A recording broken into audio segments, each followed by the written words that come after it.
Hello, this is John Piper with the weekend video, and it's Saturday the 23rd of April. Let's expand this chart a little bit, get the whole screen. Alright, Bitcoin, we've got a possible 5 waves down here, 1, 2, 3, 4, 5. We did discuss that, but the final 5th wave is actually an ABC. Now this means that we could in fact have seen instead an ABC A wave, then the regular A, B, C, which explain the 5-wave pattern that's moved here, and now a C wave coming in. I do think there's a case that we are seeing a sort of in the midst of a fairly major decline, not only on Bitcoin and the cryptos, but also on the equities, which I'll be looking at later.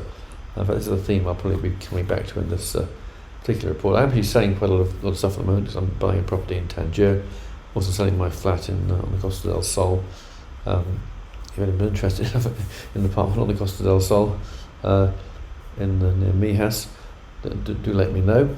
I think in fact, given this rather impulsive decline here, the extra wave here, I think this might be an A, B, C type of move. I think the ABC count is probably better, so let me just put it on the chart. Okay, so A, B, C.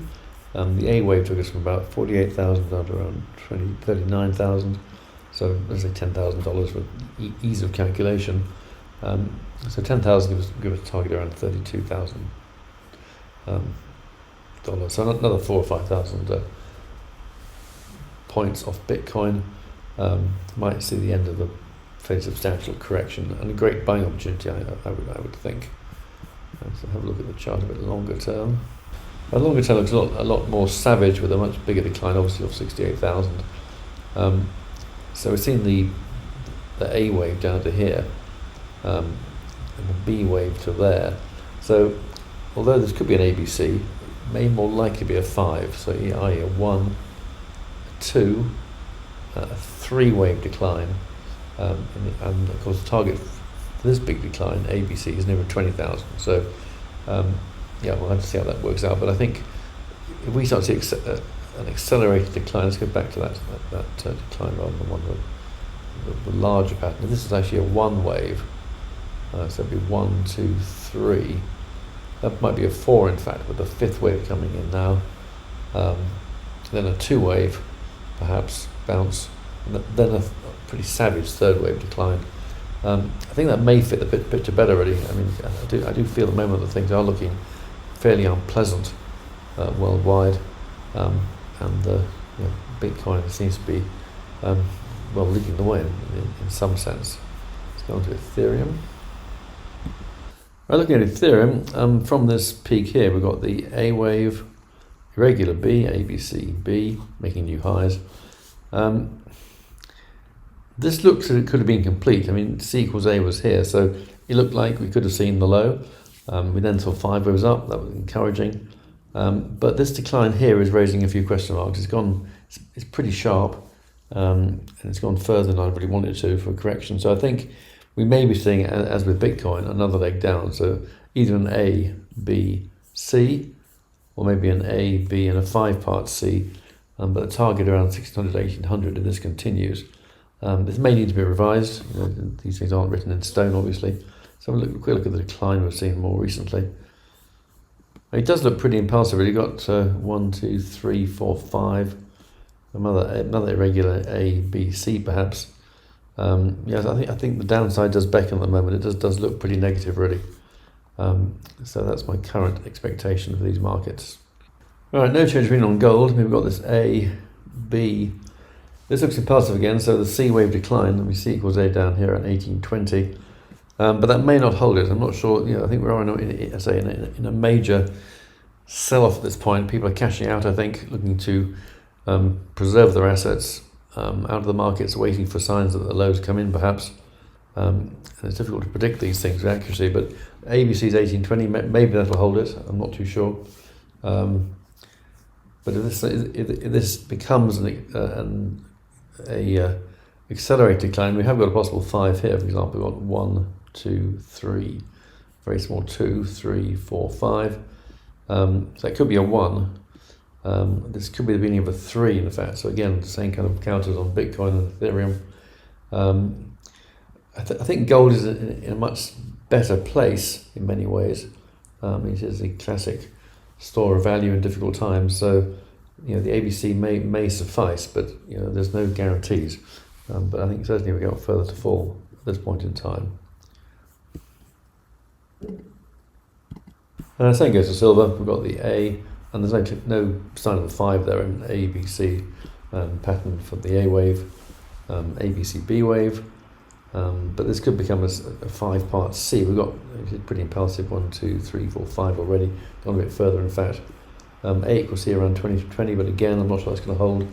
We could be seeing these markets go a fair bit lower before we see the bounce. But I think gold and silver will be the first to recover, followed by the cryptos, and we'll look at the equities now before I comment further. Right, FTSE, my count to this is the third wave here. But I do wonder, in view of the situation, I mean, if we're going to bounce, then maybe the forward and around here. If this keeps continuing, then we may need to revise this count. Maybe the 3 came in here, perhaps. Maybe the 4 went to here. And this is actually a 1, 2, 3, 4, 5, fifth wave, rather truncated fifth wave. Now I've got an A, B, C developing, which may continue down.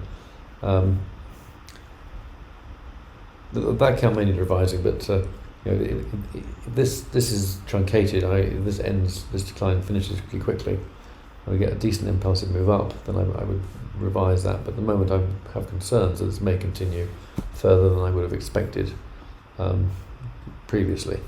And obviously, these counts are open to revision from whenever appropriate. Well, the DAX peaked back in November 21. I've just labelled this 5. In fact, it seems fairly clear. This is a fairly big decline. A, B, C, B from this point here. And I thought that could have been a peak there, but that's called an A, B, C. B, and now this looks impulsive, 1, 2, and I think it's going to accelerate downwards. So I think we're probably going to take out 12, this low at 12,400, about 25% off the peak at that point. But this looks pretty negative, obviously. I mean, it could be this is an ABC correction, but I think for now I'm going to go for the bearish count and revise it if we see something that changes that picture. Well, I labelled this as a peak some time ago. Again, A, B, pretty bad day in the States yesterday, and certainly another leg down. A C equals A probably around 3,800 on the S&P, I would think, approximately. Whether it goes beyond that, we'll have to wait and see. But it wouldn't surprise me at this point in time. I think we are in a different sort of situation than we were with previous declines. And I think a major shakeout is upon us, basically. Let's have a look at the NASDAQ. But again, I'm making all this a peak for I don't remember precisely, but this 5 waves down is pretty clear. ABC, so we've got 1, 2. We're now in the third of a third. Will be in a third of a third at some point, but again accelerating. These lows, I think, are basically toast, or will be toast fairly soon. I'd be surprised if they hold, certainly. I mean, the wave count 1, 2, 1, 2. So yeah, this could well be a third of a third. Looking very negative. So if you haven't already done so, I would start lightening up on all these markets really. The signal's been there for a while now on the US market certainly, and also on Germany. The FTSE seem to be holding out, but I think that's now changed. Gold and silver, I think, are the place to be, but there'll be lows coming in. There'll be a massive buying opportunity for that, I think, certainly on the cryptos, gold and silver, and less certainly the equities. I think this could be a fairly long-term affair, but we will of course see bounces, so there will be short-term opportunities. I think gold and silver will actually see a new highs. Same with cryptos, but I think the equities will probably fall into some kind of major lower, so possibly a couple of years in the future, maybe more than that. Again, it's very hard to predict these sorts of things, how they can develop. Yes, I'm sorry for a fairly gloomy picture today, but I hope it's useful. That's obviously what these reports are for. They're to be as useful as possible to planning your financial strategy. Anyway, I'm going to leave it at that. So have a great weekend, thanks for listening, and bye for now.